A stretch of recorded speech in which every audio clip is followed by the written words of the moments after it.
everyone. I imagine that more people will be coming in. That's okay. I'm going to go ahead and get started. You have arrived at the webinar to discuss the 2023 WBC and Brewers Cup Rules and Regulations updates. On this call, you will see myself. I'll wait for Connor.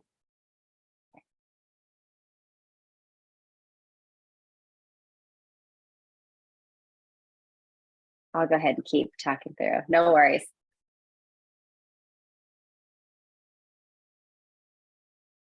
There you go. All right, everyone. So our presenters. Hello. So our presenters today, I'm Amy Ball. I'm the events officer at SCA. I oversee our global activations. We have two CSC members with us, Sarian Buri, if you want to give a wave. Sarian will be going over the WBC Rules and Regulations update, and Lukash Yura, if you want to give a wave, Lukash, will be going over the Brewers Cup Rules and Regulations updates. So our agenda today, there's a lot of content to get through, so feel free to note your questions. If you've sent them in advance, great. We have a lot of those. We are going to tackle those. We will be answering questions at the end. So, feel free to write down your questions. And hopefully we will answer them before we get to the Q&A section. I am just going to do a little introduction here. And like I said, Sarian is going to take it over actually pretty shortly to go over WBC Rules and Regulations update. Lukash is going to do the Brewers Cup updates, and then we're going to move to Q&A. Is there anything I need to say about the Q&A function, Connor, that people should know? I think people can just use the Q&A button, drop your questions in there, and we'll answer them at the end of the call. I think is best. Okay. And this is Connor Clark. He works for SCA, and he's an amazing marketing and communications individual. All right, so next slide. I want to mention that we do have a scoring and evaluations change video already up on the World Coffee Competitions YouTube channel. If you have not watched that, please go back and do so. So a lot of the changes that were made with respect to scoring are informed by a lot of new and emerging research about sensory science. And SCA staff member Jen Ruggalo does a really amazing video on those score changes and foundationally what they are based on. So if you're keen to know more about that and you haven't watched that video, please go to the WCC YouTube channel, and she goes really in depth for that. It's a great video to watch. So we won't be doing that sort of analysis because that analysis is already up there. I do want to point out a few general updates. So go ahead and move to the next slide. So judges and coaching. This is a new update for this year. This is only meant to apply to the event itself, not for the competition year, right? So it is less restrictive than the previous rule, and it acknowledges the actual behavior of individuals. So what this effectively means is that a judge cannot coach during an event. So it is more restrictive during the event, but it allows for the idea that prior to the event, the coach or someone who is acting as a judge can answer questions about the competition, can may coach or assist baristas up to the championship event, but at the championship event, no contact is allowed. So we do recognize that judges often are asked questions about performances, and we wanted to acknowledge it's okay for judges to answer, but during event, it will be stricter. Pre-event, it's a little bit looser. So there was some confusion about this rule change. If there's still confusion, please note it and we can address it later. I'm going to move to one more item before I turn it over to Sarian. There have been a lot of questions around infused coffees, and we are in the middle of a processing revolution where coffee producers and processors are innovating new styles and techniques rapidly. It is a very exciting but complicated time. So we know the competitors have been using coffees that fall under some of these new processing methods. And we also know that sometimes they don't know how open to be about it because they fear they'll be penalized under this rule. So acknowledging that, the Competition Strategic Committee, which is a group of global volunteers who represent a variety of stakeholders in our coffee community, went back to look at that language. And we're going to share some updated language to the rules and regulations, which we will release for clarity. But I wanted to share it with you here. And we also did it in collaboration with some scientists and some researchers to get this language right, or as precise as we can get it in this moving world. So how it reads is, for the purposes of this competition, no additives of any kind may be added to the coffee after it reaches the green coffee stage. So for example, the seeds of the Coffea janus dried as part of the post-harvest process and freed from all pericarpolators. This includes exposure to aromatic substances, flavorings, perfumes, liquids, powders, etc. So this year, especially with this clarification, we want to be clear. As long as the method complies with local regulations, we are not determining what is or isn't permissible in the coffee processing up to the stage at which the coffee is dried. So this is up to the coffee producer or processor. This is also a shifting landscape. We've heard that there are regulations in Costa Rica and Colombia either up for consideration or already in place around things like the use of non-native microbes like koji being used to ferment coffee. So we're going to keep close to this.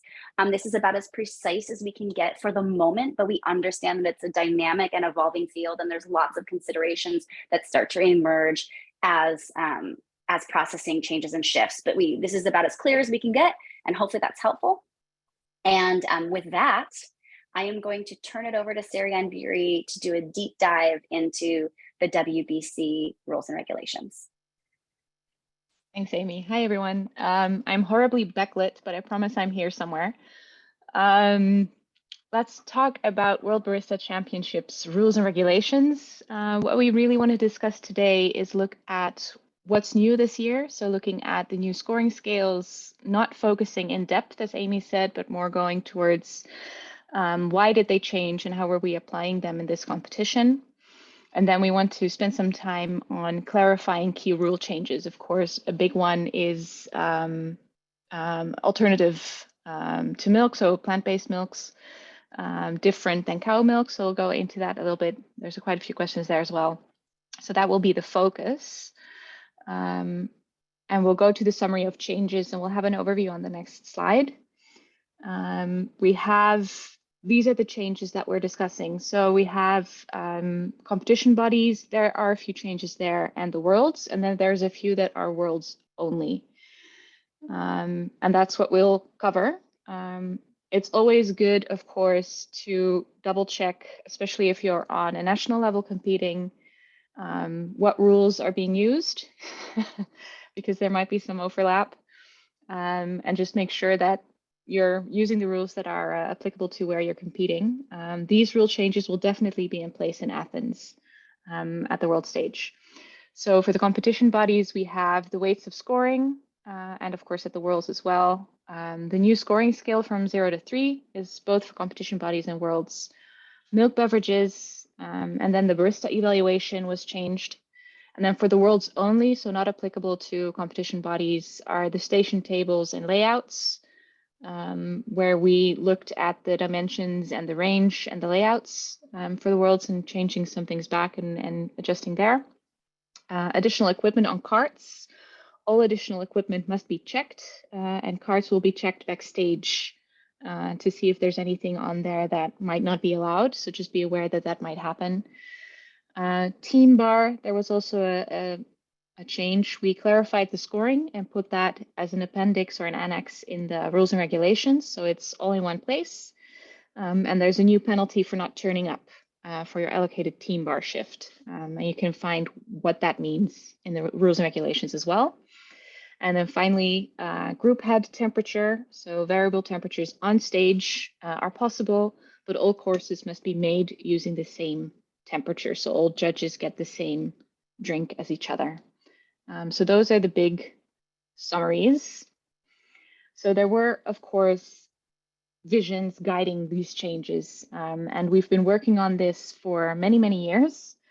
And what we really wanted to do is look at this competition, look at WCE in general, and begin to integrate some of the logic underlying the new coffee value assessment system. As many of you might know, there's a new cupping form that's coming. There's a new way of working. And again, the video that Amy mentioned on the YouTube channel, you can watch that to get real depth information on how that would work and why these changes are important. We're also adding clarity to existing rules, as well as integrating expanded sections and to see how competitors are evaluated as coffee professionals, because in the end, this is a coffee professional competition and we're looking for an ambassador for the industry. 3, allowing all competitors to make the most of the tools available to them on the sponsored equipment. And 4, introduce the plant-based beverages in the milk drink category, which of course has been a long time coming and we're finally here. So that's really exciting to see as well. Then discrete task approach. This is of course a big focus and you'll see more of this again in the more specific video about the evaluation. But what we've looked at is we've looked at the score sheets and looked at what scores are descriptive and what scores are effective based. And based on that, we try to clarify what we're doing, when and why, and then look at how we can then do this. There's a lot to learn here. If you're interested, check out the video because then you hear from someone who's really explaining into depth how this works. This year as judges, what we're trying to do is really focus our attention to what we need to do.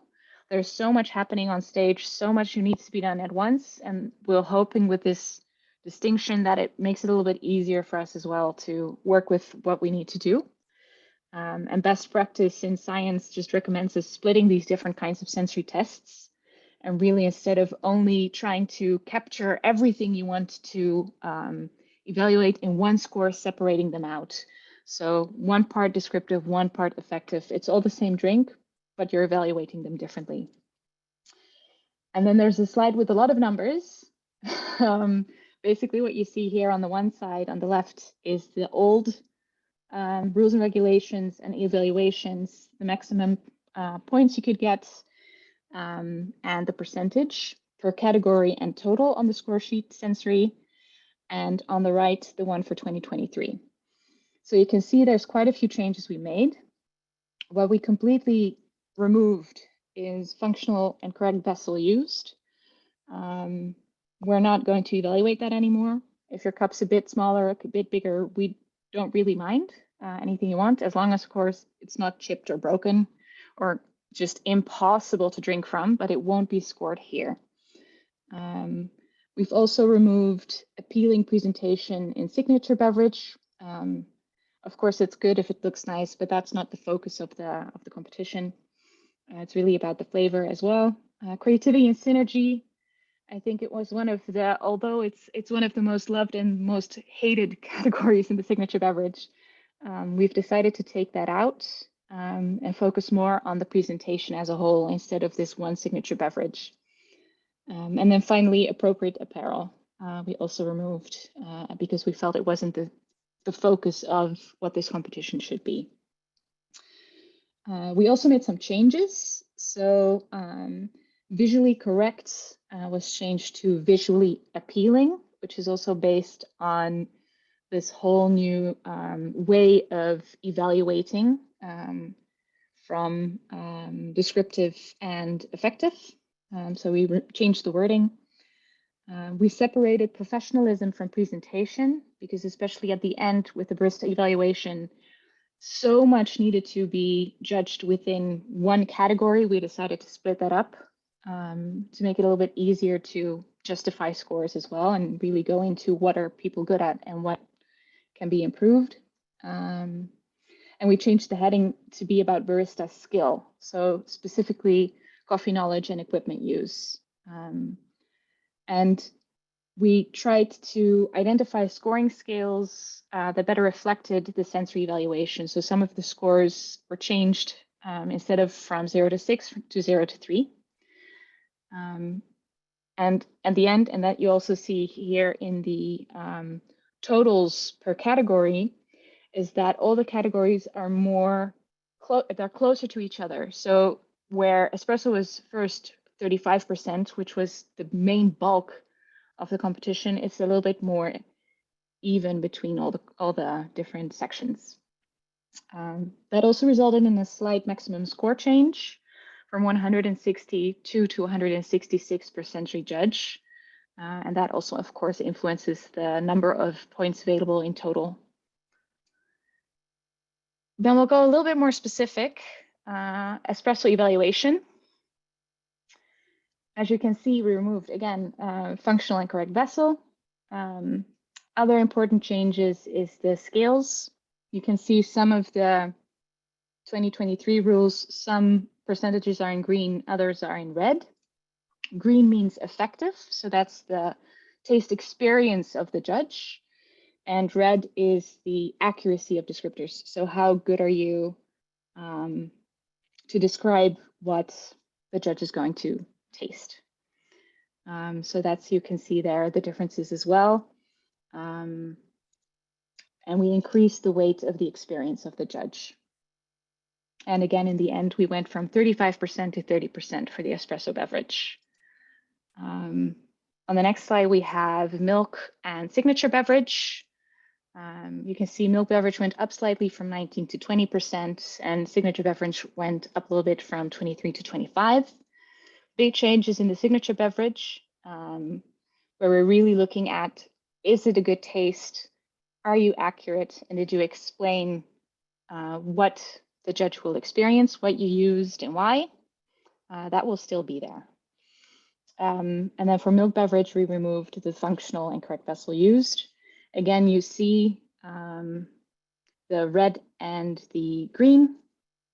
Green being, again, effective. What did the judge experience? And red, descriptive.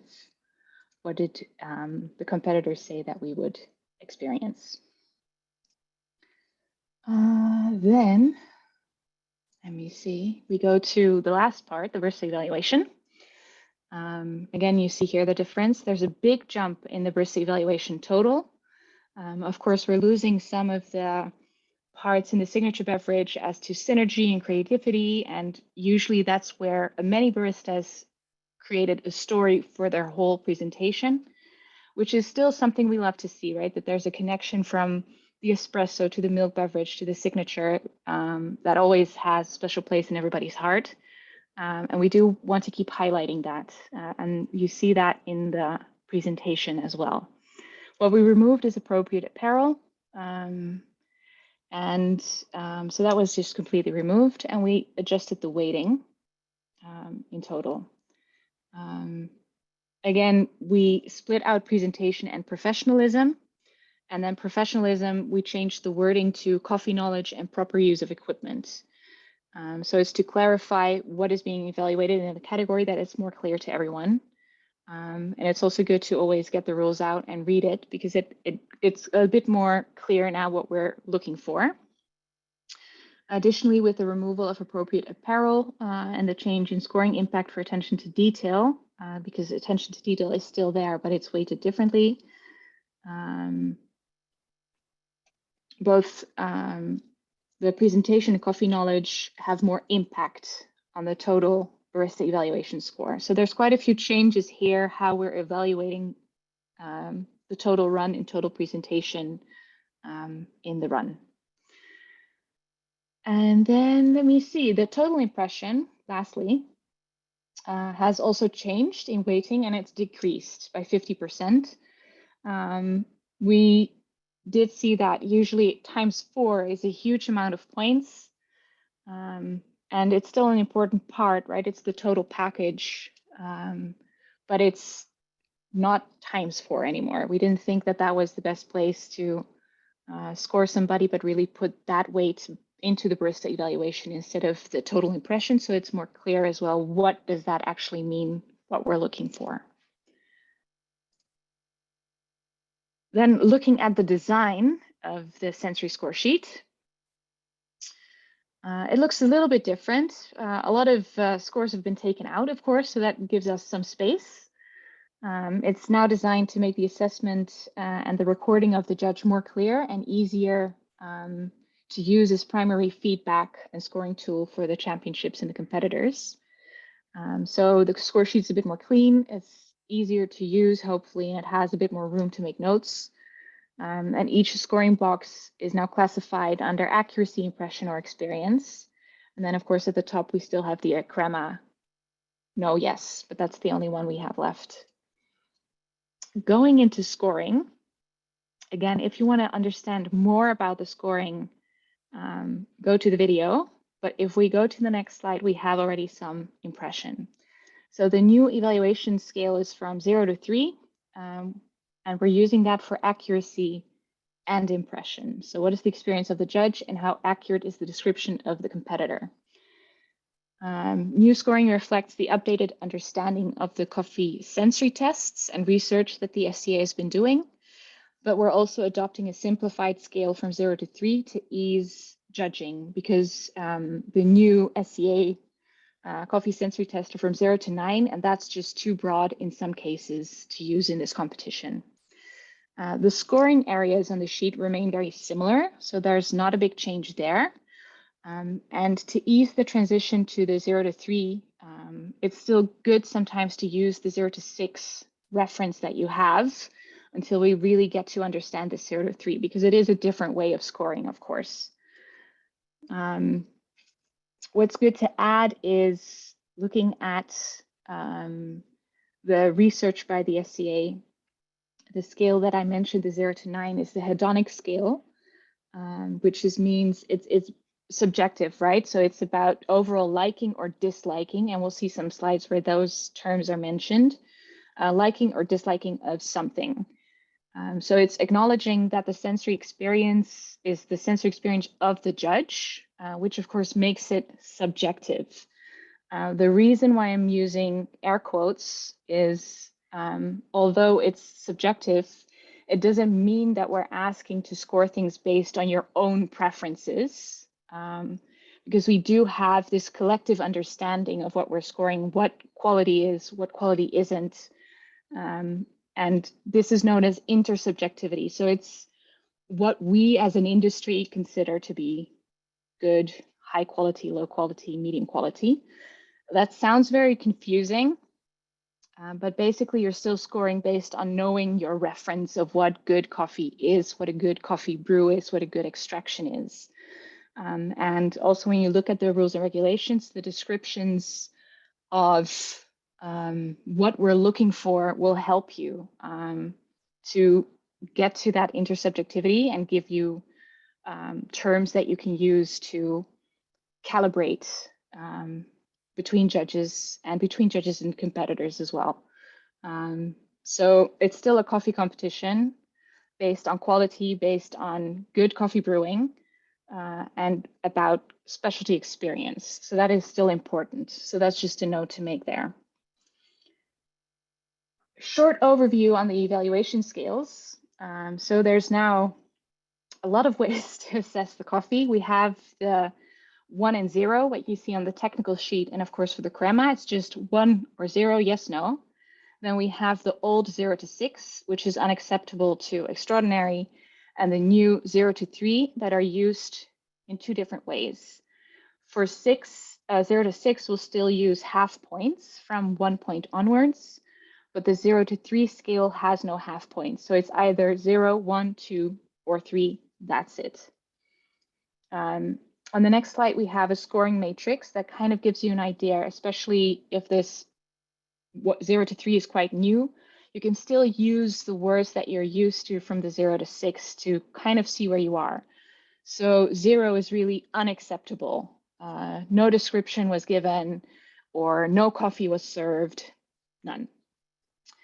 1, not very, is basically acceptable, acceptable plus, average, average plus. That's kind of where you're looking. 2, somewhat accurate, somewhat good as an experience, is 3 to 4, 4.5 maybe, but really 4. So good, good plus, very good. And then 3 you can use for the really very pleasant, very accurate. So that goes from very good plus to excellent, excellent plus, extraordinary. So that's kind of where you need to put your points if you're using the 0 to 6 to reference in the beginning where you want to go. Descriptive assessment. So we have the 0 to 3 point scale. Basically, so a judge gets a coffee, listens to the descriptors. That's step 1, which you see on the left-hand side. Judges listen to the descriptors and explanations given and compare that with what they've been served. Step 2, the judges score how accurately the given description matches the experience and mark that 0 to 3. And then also, this is a reduction from the 0 to 6 score, right? But it can be categorized similarly. 1, acceptable average, 2, good, very good, 3, excellent to extraordinary. And then the last 4th point is the change in scoring approach hopefully more clearly indicates the difference between accurate and experience. So how accurate is the barista and what is the experience of the judge? Again, 0, none to evaluate, 1, not very accurate, 2, somewhat accurate, 3, very accurate. We're always working with references, and then we evaluate whether we feel what was said that we would taste is actually there. And that part is objective, right? So we're listening, this is said, this is experienced. Although it's experienced, does that match up, which makes it an objective score. So it's yes, no. And there's some gray in that you can say it's somewhat accurate. It's somewhat close. It should not be influenced by personal feelings or personal interpretations. It's really fact. Yes, I found it. No, I didn't find it. And that's what we're looking for. Affective assessment, which is not descriptive. Did I find this, yes or no? But affective is, did I like it or not like it? So it's really the experience. Again, 0 to 3 or 0 to 6, depending on what we're scoring. Again, we come to this question, so is this score subjective or objective? Again, to highlight, even with calibration and training, much of all the sensory scoring is affective, right? It's subjective to the individual. But we are trying to remove personal bias, and that is why we do calibrate with judges and make sure that we're all on the same page. You can use the rules and regulations for what is seen as a high score, what is seen as a low score. There's examples in there as well. So yes, it's subjective, but no, it's also intersubjective, and what we agree quality is. And that's also why we have 4 panel members, right? So everybody can taste it if one is off. Is there something wrong with the coffee, or are we not calibrated? And that's what you work with to get together to an objective, subjective score. What do we want to taste intersubjectively as an industry?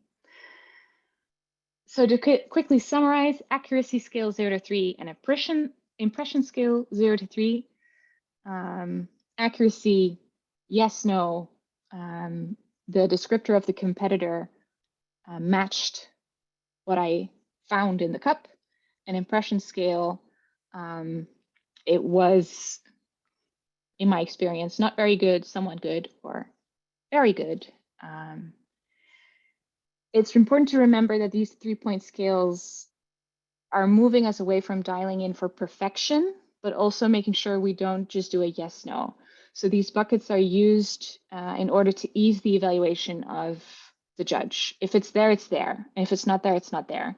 So for example, if a competitor says strawberry and chocolate, and the judge says, well, it wasn't dark chocolate, it was milk chocolate, or it wasn't strawberry, it was strawberry mousse, or the other way around, it's still quite accurate, right? And that's also where the subjectivity comes in. As a judge, you might have some references that the competitor doesn't have and the other way around. So if it's in the same family, it can still be very accurate. And we found that the 0 to 6 sometimes meant that we were splitting hairs. And that's not what we want to do anymore. Either what you're saying is accurate and we found it, or it wasn't. So it's about simplification of the scores. Then we have the scoring matrix again, just as a quick reminder. Where are you headed in your head if you're looking for words? I know, especially as judges, as a judge myself, I'm always very used to think of the words. If I experience something, use that in the beginning to see where you should sort of land. Then we have some examples. So these are the categories in Barista that are descriptive, 0 to 3, or sorry, descriptive accurate. Yeah, so we're looking at the espresso evaluation, how accurate are the taste descriptors? Milk beverage, how accurate are the descriptors? Signature beverage, how accurate are your descriptors? That's what we're looking for. Accuracy of the taste is multiplied by 4. And the scoring area is about the ability for the barista to walk their talk, really say, this is what you'll experience, and the judge saying, yes, I did. And that's what we're looking at. Impression, 0 to 3, we see here. So it's the visual appeal of the milk beverage. How good does the latte art look? How good does the milk look? Is it soft or is it bubbly and hard? Barista evaluation, also attention to details and all accessories available. And then coffee knowledge and use of equipment is also an impression. There's no hard no or yes. We found it, we didn't find it. It's really the impression of the judge. So that's what we're looking for here. And you can see the multipliers here again as well, ×2 for the Barista evaluation. We still have some 0 to 6s.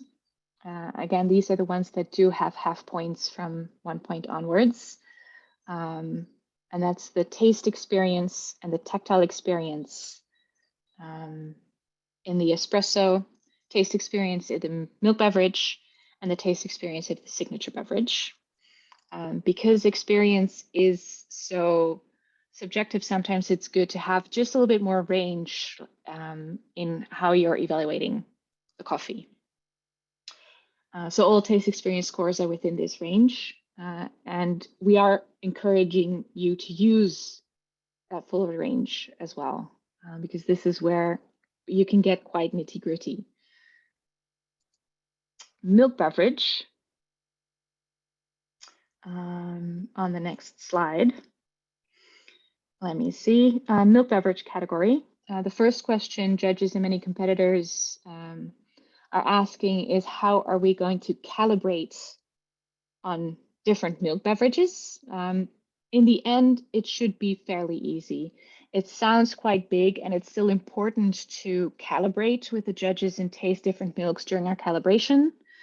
However, in the end, what we're looking for is that the milk beverage is in balance, right? That the taste experience is harmonious, that there's balance between the coffee and between the milk. There should be a harmonious balance of sweetness of the milk, whether that's animal-based, plant-based, and the espresso base. So we're doing the same thing. We're just broadening our reference. But in the end, what we're doing is the same thing. Again, calibration, yes, important. But the scoring way and the way of thinking about what you're tasting will stay the same. Then on the next slide, plant-based beverages in WBC. It's really representing an effort to evolve our competition, better reflect the specialty coffee community at large. It's something that we see a lot in this industry, and the various expressions of milk beverages that are available in the market, right? Originally, we planned it already to do it in 2020. We couldn't do it. We're very happy to do it now and see what this will mean when we're in a competition, what amazing flavors we'll see that we haven't had before. Again, the taste experience, is it harmonious? Is it sweet? That's what we're looking for. Key points, as they always were, they haven't changed. The temperature, it should be immediately consumable. It should be steamed milk. There needs to be a harmonious balance of milk and espresso. And the taste profile, that is flavor and aftertaste, should support specialty coffee with the balance created by the addition of milk to the espresso. We fully intend for the experience scores to feel more subjective. So it's not about the head judge over-engineering the conversation at the end. It's really about ensuring that the comments that the judge has match the end score. And that's what we're always looking for. And that's something we just need to work on and make sure that we calibrate this broader reference and include it as judges. And that will be what we need to do in calibration. Use of milks, a bit more explanation here, because there's a lot of questions. And this is, I think, the hardest part when looking at these rules changes, because what are you allowing? What are you not allowing? It's not mandatory to use any type of milk, like there's no sponsored milk. You can use animal milk, you can use plant-based, but these are the rules. So there's no additions allowed. So no adding of sugars, no adding of fruit flavors, stuff like that. Everything should be commercially available. And all commercially available plant-based beverages are allowed. All commercially available animal milks are allowed. There's no restrictions with respect to removing elements from the milk. So the traditional freezing is allowed. If you're extracting from the milk, putting the same commercial milk back in, all that is still allowed. Combining milks, it's not in the rule. And therefore it is allowed. You're allowed to combine milks as long as they're all commercially available milks. So that's just something to keep in mind. So I hope that clears it up a bit. But that's those are the rules. Barista evaluation, some big changes here. The attention to detail remains the same, other than its scoring scale is instead of 0 to 6, 0 to 3. And I think, but that's on the top of my head right now, is we added some wording regarding broken and chipped cups. Then we're looking at presentation, and this is the place to reward the performance in the presentation of the barista, which previously we didn't really capture in the score sheet or the rules and regulation. So the presentation is evaluated based on the presentation skills of the barista and the concept of the performance. So here we're looking at this total picture, right? From espresso to signature beverage, the full 15 minutes. What is your concept? Judges will look for originality in concept, methods, techniques, ingredients. Judges consider allowing for culture and personal differences, such points as natural and clear, concise communication. We're also looking at your workflow and your time management. Good customer service is also taken into consideration. Then the other one is coffee knowledge and proper use of equipment and space, which was previously professionalism. So it includes evaluating the observed qualities relevant to the barista profession. After all, it's a barista competition. So we're looking at technique, preparation, demonstrating the wider understanding of coffee beyond the preparation of the 12 drinks served.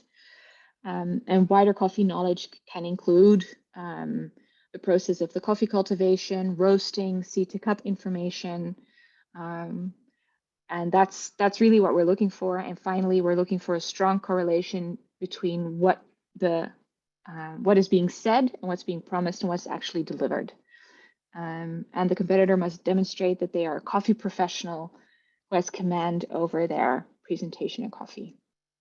So we've split those up a bit and hopefully made it a little bit more clear. What are we actually looking for in a barista and in a presentation? Total impression. This has also changed. Again, the weighting went down significantly with 50%. And the definition is also different. So the total impression is meant to capture the composite impression of the performance on its entirety. The judge should consider how the concept was supported by the barista and the delivery of the presentation. How did the 3 courses complement or highlight the concept. And then there's some examples. Did the performance inspire a deeper connection? Did the barista performance illuminate a part of the system in a unique way? Did the performance provoke new thoughts with the judge? Was the experience immersive and thought-provoking? Was it inspiring? So that's really the total impression after these 15 minutes. What are you left with, right, as a total impression? And did the performance celebrate the craft of coffee? Because that is one of the guiding lights of why we do these competitions in the first place. And again, feel free to use the score from 0 to 6. It's all there. And it's no longer a reference to, and that's what it used to be, a reference to the scores given within the 3 courses. So that can be let go. It's not the taste experience was this, so the total impression is that. That is let go. You can really look at the total package and have a total impression of the run. And then final notes, read the rules and regulations. It's there to give guidance and look at questions that might come up. And those are the same questions that any judge that is judging, any sensory judge that is there, any technical judge is there, any head judge that is there, they will use the same texts and wording in deliberation and calibration. So they're there to give you the same words, whether you're a judge or a competitor. And that's Barista in a nutshell. Thank you, Sarianne. That was a lot of content. Oops. And that was great. There are a lot of questions coming in, and we will save those to the end. So don't worry if your WBC questions are not being replied to right away. We are noting in the background. So with that, I'm just going to move off and let Lukasz go to Brewers Cup. Okay. Hi, guys. Thank you, Sarianne. You're an amazing speaker. I hope I will have a chance to meet your level now. I'm not doing it very often, but let's hit it. So the Brewers Cup, a competition that's so many changes that I really do recommend all of you to go through Jen's video that was published recently, because it's amazing. She's clarifying a lot of stuff that we won't have the time to cover here today. But the summary of rule changes in the Brewers Cup is. Oh yeah, sorry. So we get what's new. It's a competition structure. It's scoring scales and evaluation categories that we're going to cover today. And to go slightly deeper, it's the coffee evaluation categories, scoring and procedure. So we're going to cover what is being scored and how. When it comes to the coffee that is served, competitive evaluation categories and scoring. So what is being scored and how, when it comes to the competitor and their presentation, competition structure, which is optional for competition bodies, option to create a semifinals round with only compulsory, and calculating scores and tie scoring, where total scoring as impacted by new structure and new calculation for runoff scoring. So the vision guiding changes that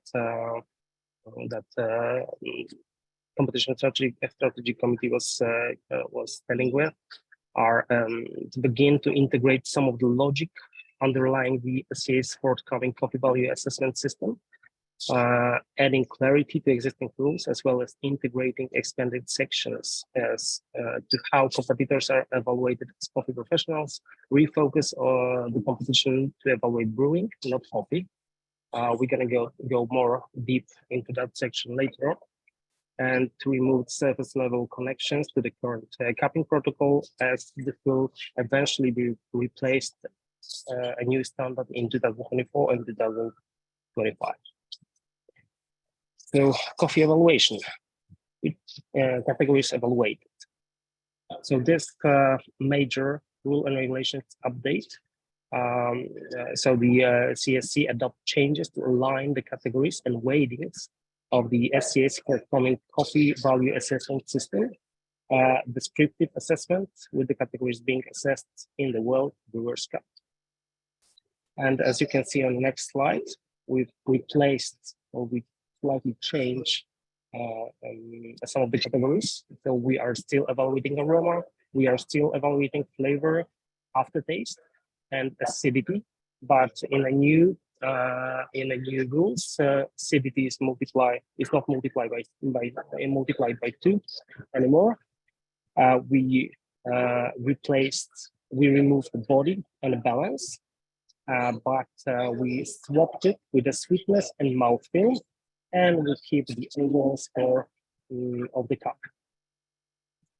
And we're gonna go deeper into each change in the next few slides. And although aroma, flavor, aftertaste, acidity, and overall those are not new terms for all of us. The SCA has progressed further on how we describe and evaluate these categories, and we suggest amendments to these descriptors, which are for the aroma. We define aroma as a smell of the coffee brew, and we evaluate intensity first, then complexity, clarity, and then the sweetness. With the flavor, it's a combined perception of basic tastes like sweet, sour, salty, bitter, and umami, and aromatic qualities perceived retronasally. With the aftertaste, this is combined sensation of basic tastes and aromatic qualities that remain after coffee has left the mouth. Acidity, which is perception of acid in a coffee. Evaluate intensity first before noting descriptors, and overall, which is holistic perception of balance, stability, character over time. And this is where we will make our personal appraisal. And let's talk about sweetness. So by sweetness in coffee is still somewhat of a mystery, which is why we are undertaking research. So we do recommend everyone to define sweetness as the perception of gustatory or olfactory impression of sweetness in the coffee brew. If a cup is perceived as sweet, intensity, descriptive attributes, and pleasantness of the sweetness should be reflected in the notes. From body to mouthfeel. So mouthfeel is strictly the tactile sensation of coffee in the mouth, based solely on a coffee brew's thickness and texture, not flavor. Thickness refers to the perceived weight or viscosity of the brew, while texture refers to the perceived sensation or grittiness or smoothness. And let's have a look at some numbers. So if you remember at the start, this is the competition which has changed the most. And as a result of those 5 objectives outlined by CSC for this year's evolution. And what we can see here is the weighting of the scores for 2022.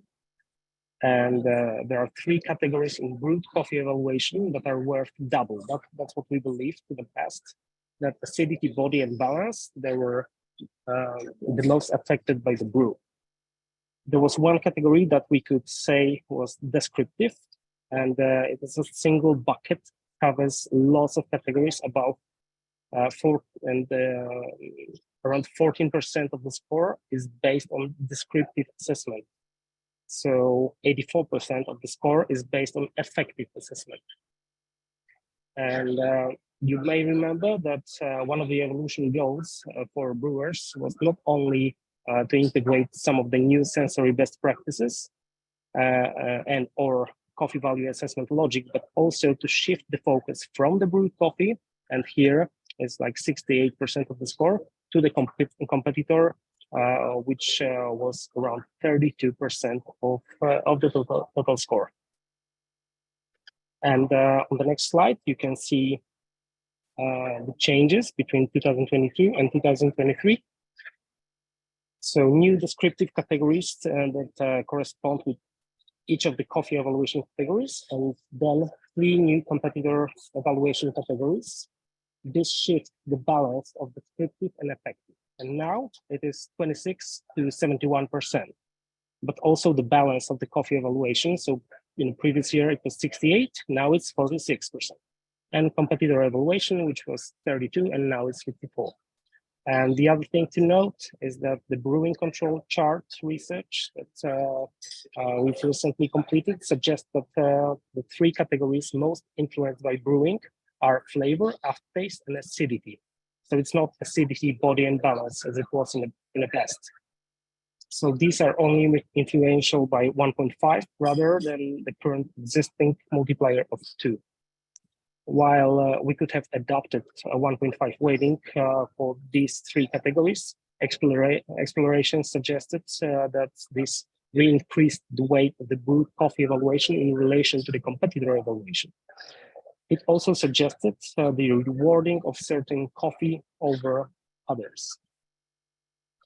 And so you can see the new score sheet on the next slide.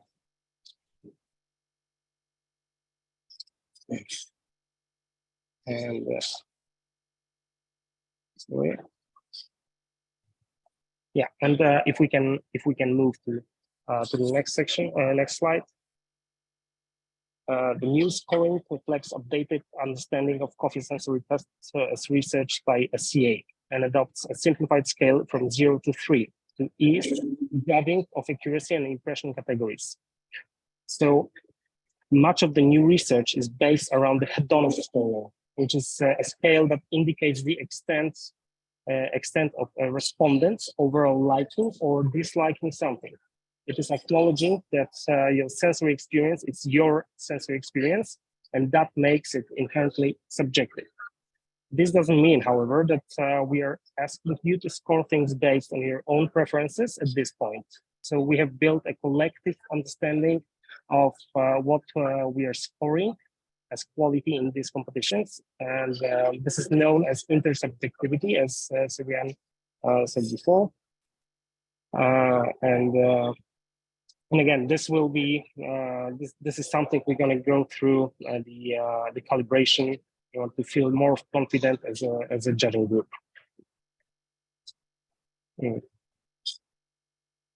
And let's have a look on the next slide, the new World Brewers Cup Coffee Evaluation Score from 0 to 9. So we are expanding, we are changing the scale a little bit, and there are some new words corresponding with the numbers. And you have a small matrix on the next slide.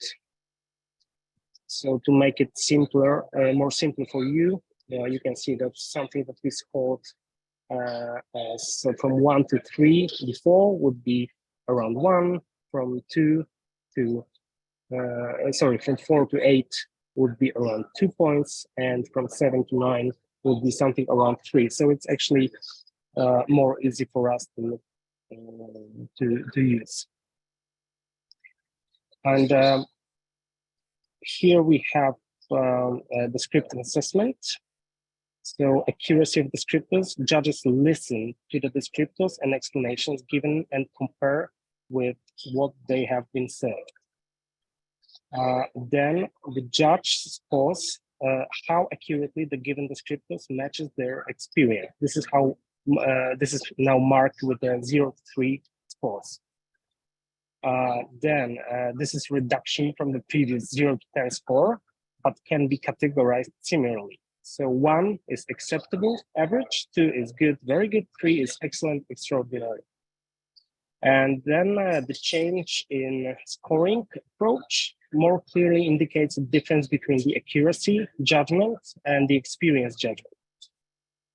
And the accuracy scale itself, 0, is when we have nothing to evaluate, and this is the only time when we can put 0 on a score sheet. So if competitor did not supply any descriptors for us to evaluate, then if they say something, then we can move with 1 point. If it's somewhat accurate, then it's good. Then it's 2 points, and very accurate, it's with 3 points. So again, we want to make it more simple and we want to avoid unnecessary discussions backstage. And then accuracy of description itself.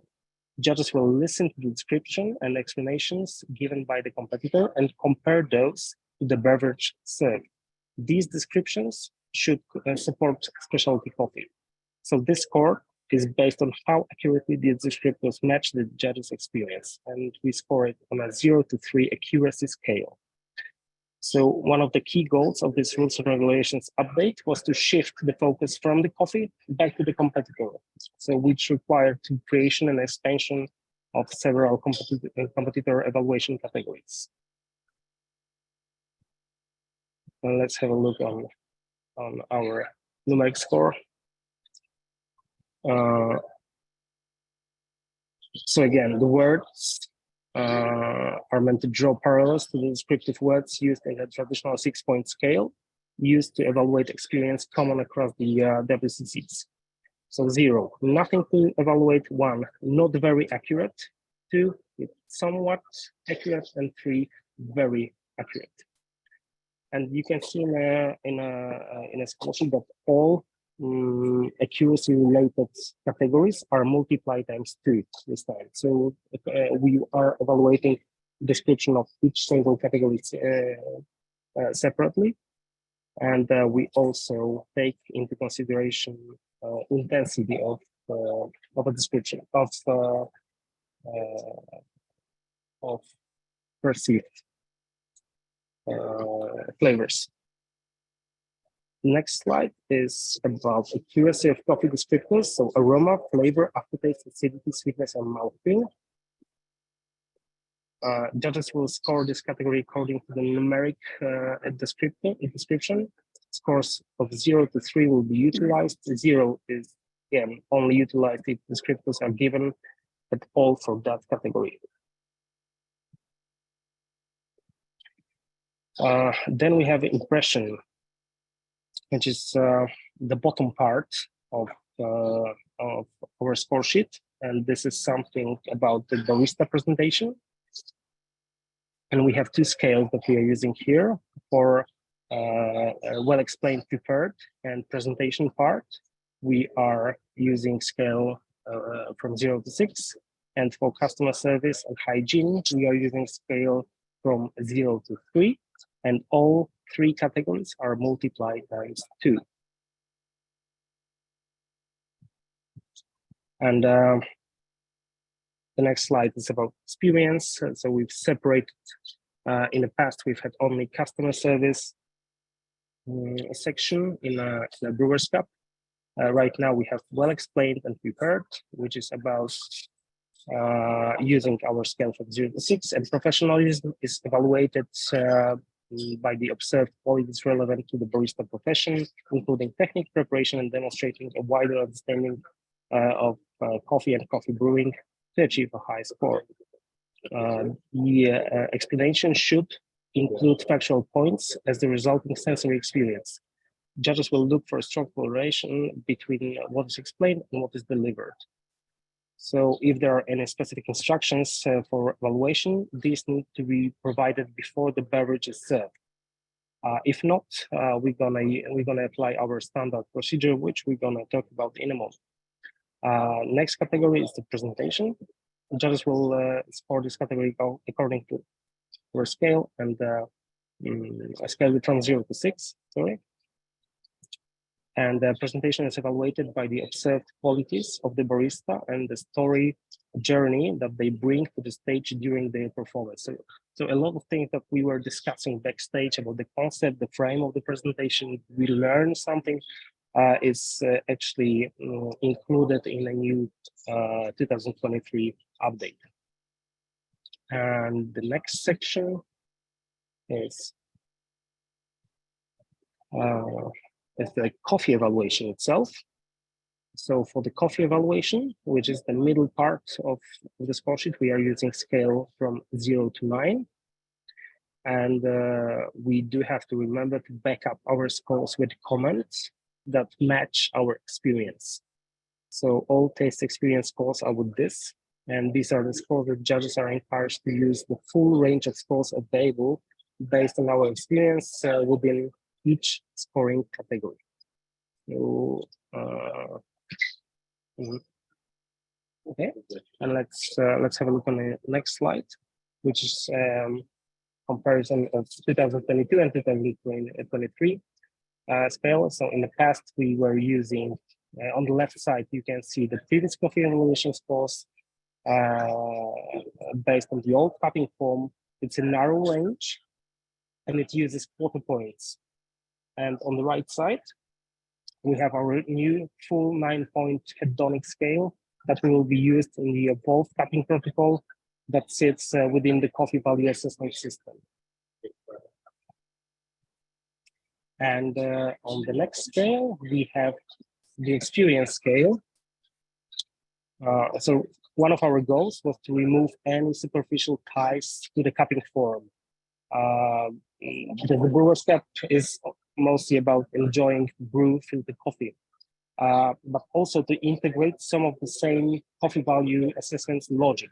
So we went back to the 0 to 6 point score and realized actually that there's quite a lot of overlap because the 0 to 6 point score that we use doesn't recognize things in between average and unacceptable. So right now we have wider scale that we can use, and what was proposed on is the new World Brewers Cup Coffee Evaluation Score from 0 to 9. So that was proposed, that was accepted for the coffee evaluation scores, and we are using the same from 0 to 6 point language, but we want to begin to get people used to thinking on a 0 to 9 point scale. So we've added the words in brackets this year. So we have a 0, which is nothing, none to evaluate, 1, which is extremely low, then we have very low, moderately low, 4, which is acceptable, but we want to describe it as slightly low, 5 is average, but neither high nor low. Then we have good, which is slightly high, very good, moderately high, 8, excellent, is very high, and 9, extraordinary, which is extremely high.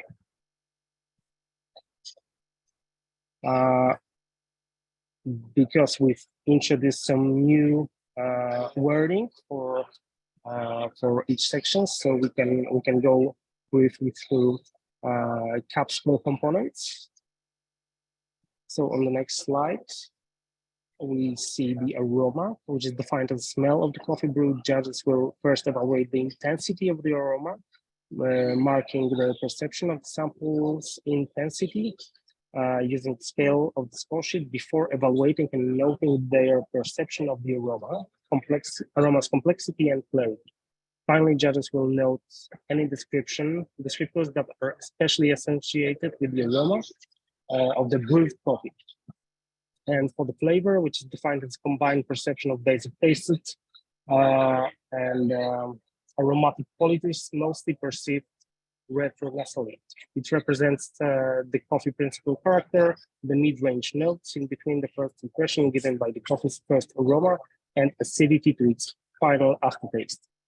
It's a combined impression of all gustatory taste buds, sensation, and retronasal aromas that go from the mouth to the nose.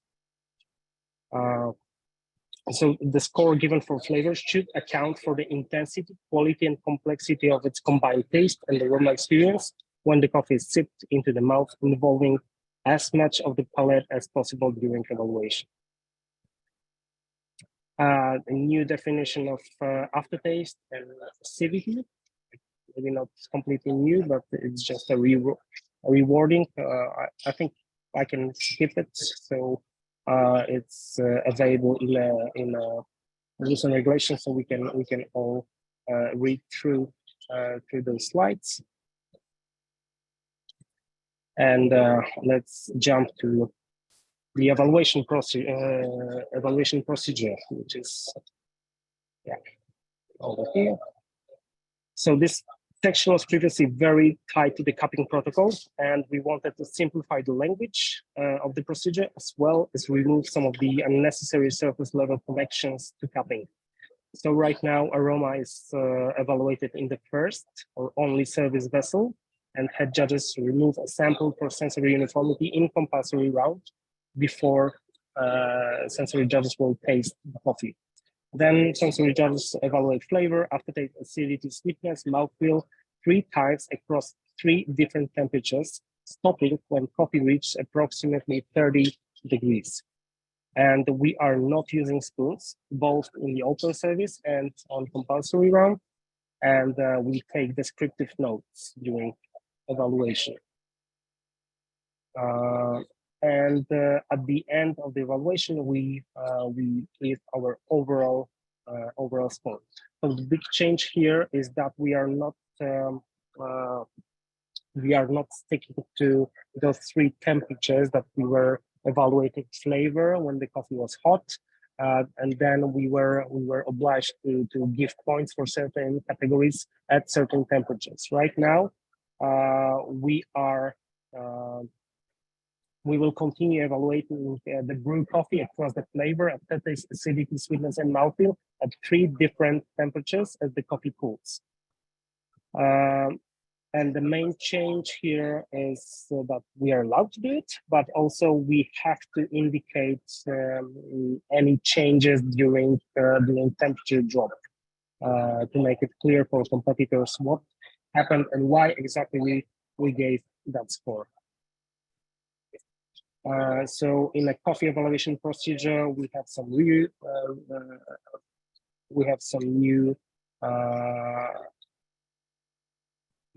we just rewrote some sections, but there are no major changes here. Yeah, and the next thing is what is served. So compulsory service. Can we jump to the next slide? And one more. Yeah. What is served? Compulsory service, coffee is served in the provided service vessel. And for open service, in the case of 2 vessels, so for example, if someone is splitting a coffee to a carafe or a server, aroma will be evaluated from the first vessel before it's decanted to the second vessel for further evaluation. And again, we are not using spoons anymore, so we just drink directly from the cup. And competition structure and options. We have 2 rounds now that consist of round 1, which is the open service that we all know, and the semi-final, which is compulsory service, and the final round, which is open service again. Competition bodies are not required to run the semi-finals and may instead opt to run round 1, which is open service and compulsory, and then finals for open service. So they can apply the old system, some small scoring calculation updates. So with the new rules, with changes, structure score calculation changes have also been implemented across total scoring as well as tie scoring. So right now, at the brew coffee evaluation, experience scores for aroma, flavor, aftertaste, acidity, mouthfeel, sweetness, and overall. And barista evaluation is a description scores for aroma, flavor, aftertaste, acidity, mouthfeel, sweetness, combined with well-explained, prepared customer service, hygiene, and presentation.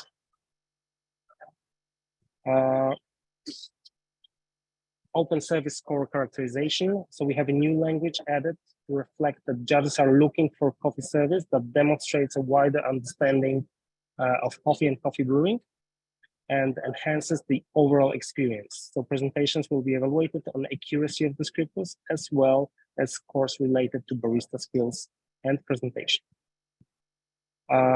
Score totals. So scores are no longer added and divided in order to keep them within 0 to 100 range. So the calculation is much more simple right now, and the maximum possible open service score is 411, and the maximum possible compulsory service score is 213. And for tie scores, for round one. The highest score, some of the competitor evaluation scores, then higher sum of brewed coffee evaluation scores, and as a third factor, overall in coffee evaluation, and then additional competitors in semifinals. For the semifinal, higher sum of flavor scores, then higher sum of aftertaste scores, then higher sum of overall scores, and then additional competitors in finals. And for the final round, is the same as the first round. Yeah, without the semifinal feature. Yeah, I think that's it. Should we jump to Q&A?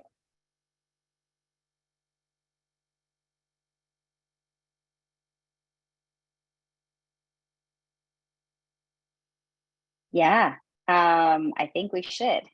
Hold on.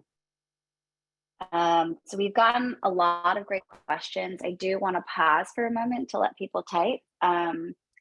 We've been answering a lot of questions also as we've been going. So if you submitted a question, you may have already received a response. We've answered some of the sort of narrower questions or the ones that are already answered in the rules and regulations privately. And then we've answered some of the questions that are broader, maybe a little bit more in gray areas or more applicable to all in the answered section of the Q&A. So can someone confirm that you can see the answers in the Q&A? Someone on the call. Oh, you can't chime in though. Connor, they can see the answers, right? If they go to the answered questions tab.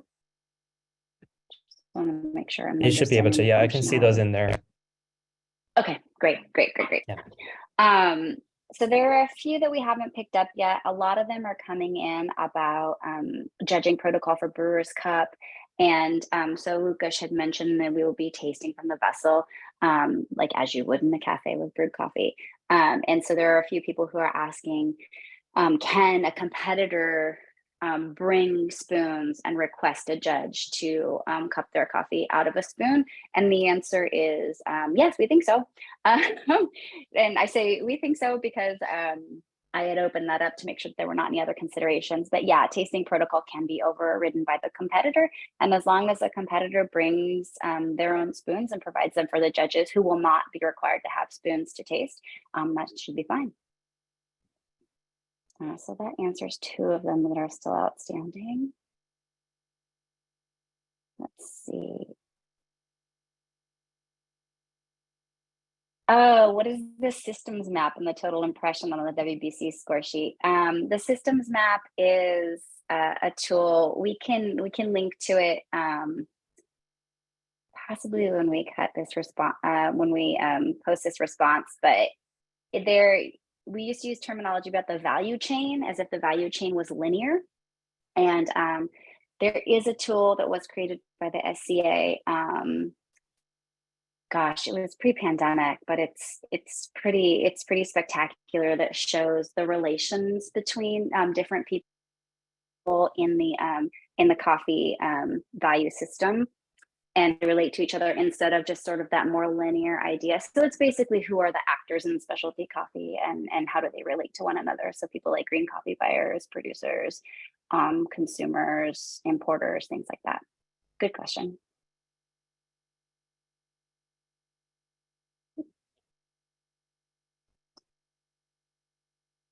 I'm going to tackle some of the milk questions that are coming in around additives and commercially available, and then I'm going to kick some of the processing questions over to you, Sarian, because I feel like you're in a much better position to answer that one.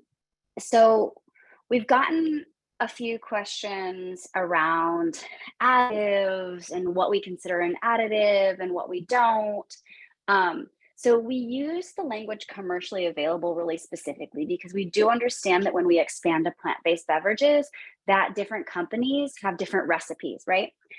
So we are not considering the commercially available recipe. We're not considering any of those ingredients additives. That is a product as it is commercially available. So you may use that product as it is commercially available. So we are not going to go in and look at the ingredient list of a plant-based milk and say whether or not that is allowed or not. It is allowed as it is commercially available, as long as it is plain plant-based milk and not marketed as flavored, right? So you can't use a flavored plant-based milk, right? Now, when we say you can't add anything to that milk, that means that even things that are already included in the plant-based milk's recipe. So if that recipe, as it is commercially available, includes, say, dates, we're just going to use a natural sweetener, dates. You can't add more dates, even though that's part of the recipe. You need to use the recipe as it is commercially available. So I hope that puts a little bit more boundaries around what we're asking for. That obviously, you know, a lot of plant-based milk companies have different recipes and use different things to get to stabilize their milk. So hopefully that answers that. You can't extract anything from the plant-based milk. Did I answer all the milk questions? Sarian or Rukesh, do you want to pick up anything that I did not? Let me check. Yeah, we had quite some questions still on flavored and anaerobic fermented. I think on the next slide we have some questions summarized. And there were some that were quite similar to this. So can I use flavored processed green beans? Can I use anaerobic ferment? We had some questions. If there's infusion at the fermentation stage, is that allowed? Basically what it comes down to is, to give a bit of background, we see, of course, that a lot of coffee producers are experimenting and playing with the processing. That creates new styles, new flavors. And currently we don't really talk about this in the competition, right? And it seems a bit unclear what is allowed, what's not allowed. And we want to give the floor to this experimentation and see what comes up. So that's why we're allowing it. So as long as any additive, whether that is yeast, whether that is fruit, whether that's spice, anything you can think of, if that's done before the green coffee stage, so whether that's on cherry, if it's an anaerobic ferment, if it's in the fermentation tank at the producer, yes, it's allowed. I do want to specify here as well, of course, the method needs to comply with local regulations. As I heard, is that there are different producing countries that are looking at what is allowed with non-native microbes that are being added to processing, and if that's something that they want to allow within their national regulation. So that's always good to double check with your producer or where you're sourcing your coffee from. But as long as it's in this stage, before any or all the layers of the green bean are removed, yes, it's allowed. And we hope that you will share with us what this coffee is and what happened to it, so that we really understand and can use that as well when we're tasting the coffee and really experience the full experience of that coffee, right? And the trip that coffee made until it landed in the cup. So I hope that answers that question a little bit more. As for, I don't know, what are the other questions? Connor is going to put us, because we did receive some questions, he reminded me. We received some questions in advance. So there are some slides on some of these. So let's go through the slides first and see what things we can actually knock off, because I think some of these questions were asked in advance of it. And thank you, Connor, for reminding us that we do have some of this. So yeah, this question here, can I use commercially available dried powdered milk?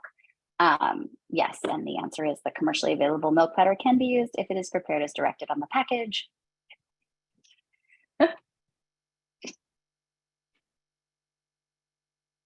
May I ask the judges to try specific flowers, perfumed oils, scented candles, etc.? Yes, provided the judges are only asked to use them with olfactory reference, i.e. smell, and are not asked to consume anything. This is specific to WBC. I just want to shout that out. Okay. Sarian, I think you have talked a little bit about this one already. Yeah, so Okay. It's allowed. It's not now for the head judge to score. There also is another question related to this, and let me see if I can find it, because the questions are coming in.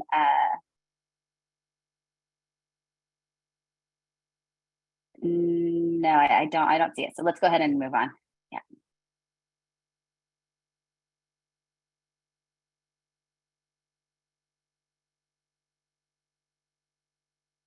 Okay. I don't know, Lukash or Sarian, if you wanna. Lukash, this is more in your. This is in yours, so I'll leave it to you. Okay. Yeah. So the question was about using 5 as the average in the wording. Can we compare it to the previous year? And on a hedonic scale, this would be considered neither high nor low impression of quality. So we accept it not as average, but not exactly neither high or low impression of quality of the coffee. I don't know, Sarian, if you have any input, because we were just texting about it.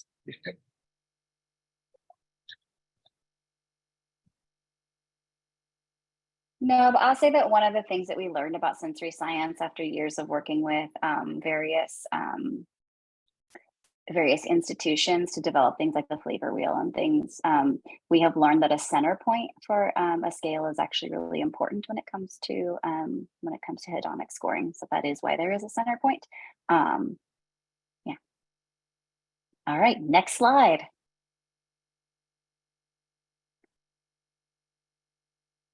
Oh, there are a lot of questions about the cupping spoons. Yes, cupping spoons are no longer used.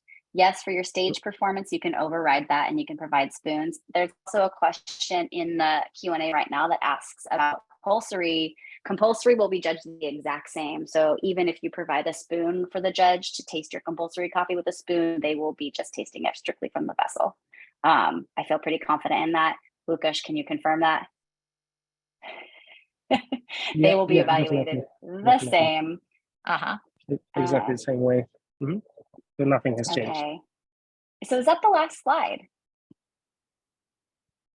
That's everything we got. Yeah. I think we maybe have some time. Yeah. For. Oh, we're doing so. This is so good. Okay, so then let's look at the questions that we still have open in the chat. Okay. We've answered the spoon question.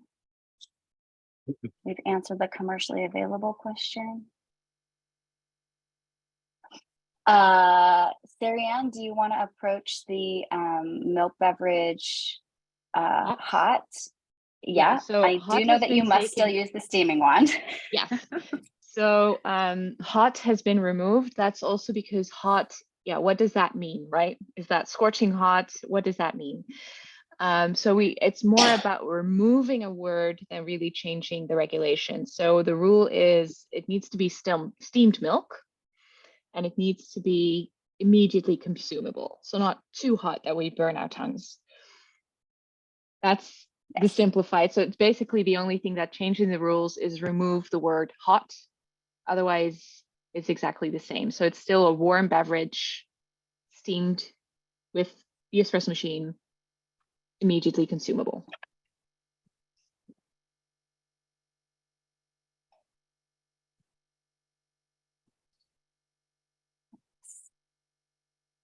Some of these are in the rules, so I'm going to go past those. If I may, there's a question about in the Brewers Cup about reason of removing the protocol of using spoon.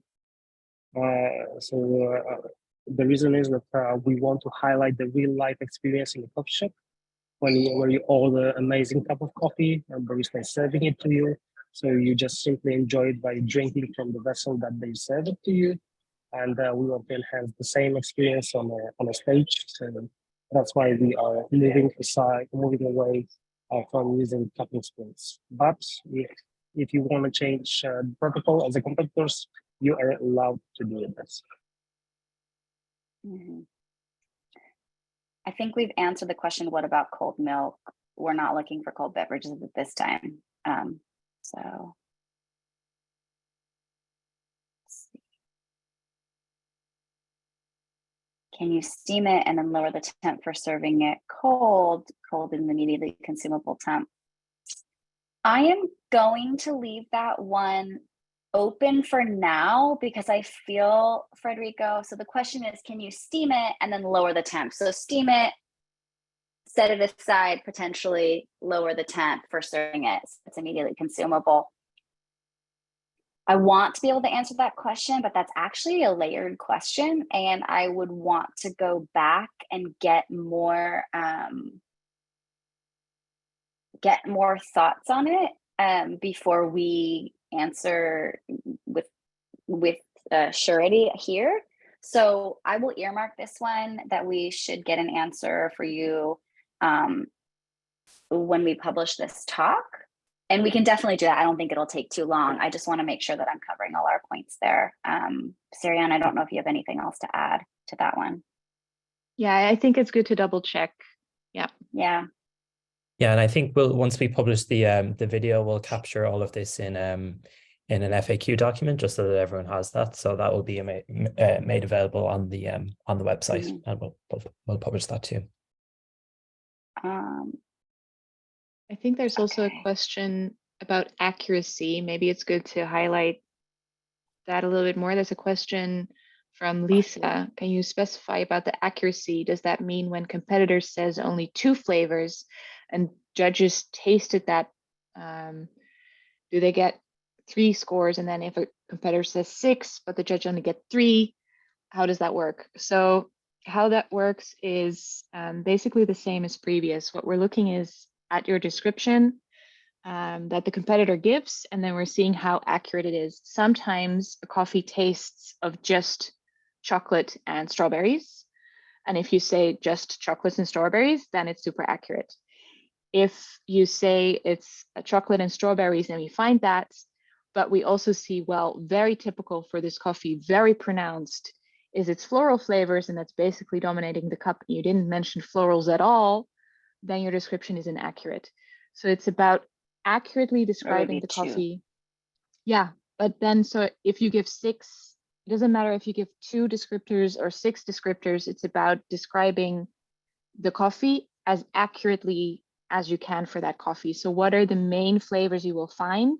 Not skipping any, but not adding more than you need, because if you say something that's not there, that's also not accurate. So it's not about the quantity, but it's about how accurate it is for the coffee that you're serving.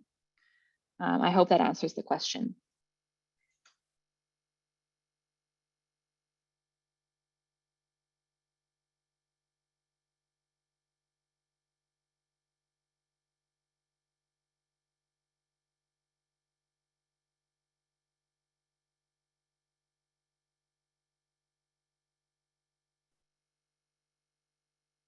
I'm going to answer the rounds question, actually.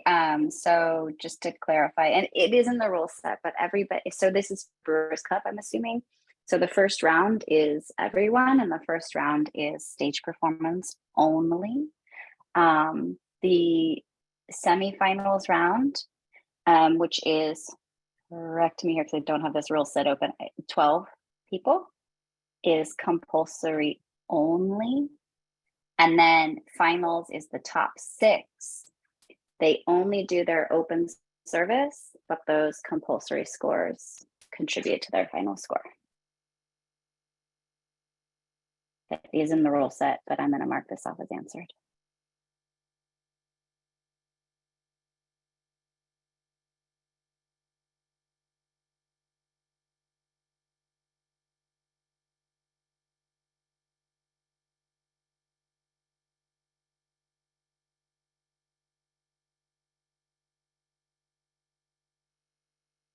I muted myself.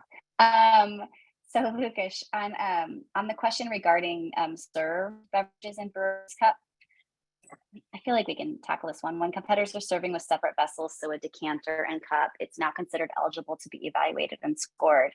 If it's served, yeah, this is just meant to represent the idea that like you need to treat this like it's your cafe. So if you would serve a coffee to the judges in the vessel in a vessel that is different from the drinking vessel, that is considered served. You just have to provide instructions. Not sure if I answered that particularly well, but Lukasz, if you want to chime in on that. I think you covered it.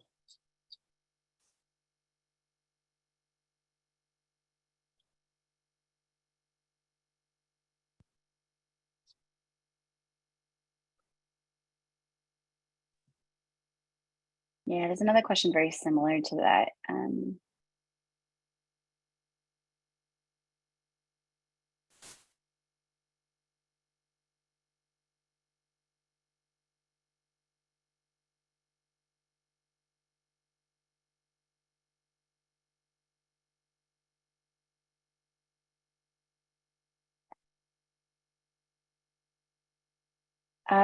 Connor, there is a question for max score available for open service is 411.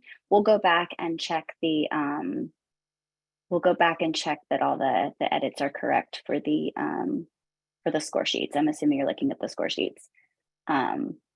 So we will get that question sorted for you.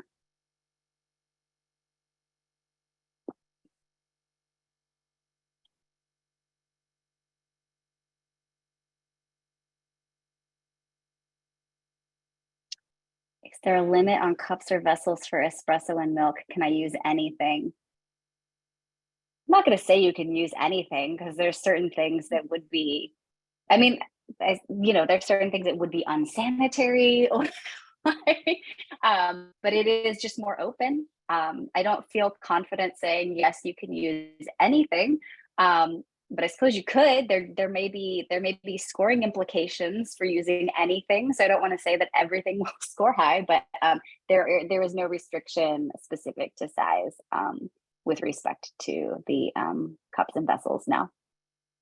You should serve a tasty beverage in a tasty way that's balanced and tastes good.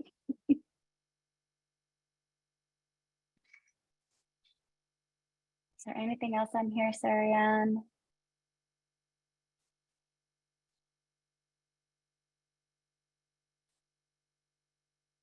I'm going to let you peek through because I'm seeing things still related to accuracy of descriptors and milk. So I'm gonna leave that to the two of you since you're a little bit able to navigate, or you're better able to navigate these nuances. Okay, so the question is regarding the accuracy of descriptors in Brewers Cup. Do we need to consider the quality of given taste descriptors?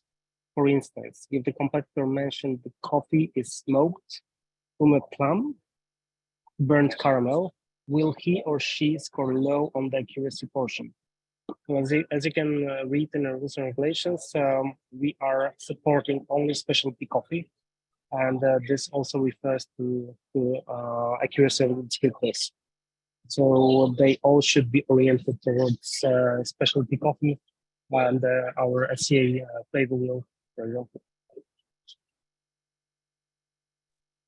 So I would say that it would not score high in this case. Mm-hmm. All right. So Sarian has just had to jump off. We had allotted 90 minutes for this call. We have hit that mark. We will continue to take a look at your questions. I would also like to mention that you can still send questions in if you have them as they come up. This just in, 411 is correct for that score. We just checked, so so just confirmation on that. Please send any additional questions in. We will endeavor to answer them publicly. This webinar will be edited and published, so it will be open. We are making a concerted effort to communicate the whys behind our changes more transparently, more frequently, and to not keep information in silos, to try to make information as publicly available as possible. So if you also have more ideas for how we can do that better, that's really helpful for us. There's a lot of incredible people who are working on the CSC to try to make changes, and they have so many various considerations to try to address. And so one consideration often opens up a lot of layers. So thank you for being patient as we are coming out of the pandemic and trying to balance changes as best we can and still move forward. And we are here and listening. So yeah, send through all your stuff to us. We will we'll answer it.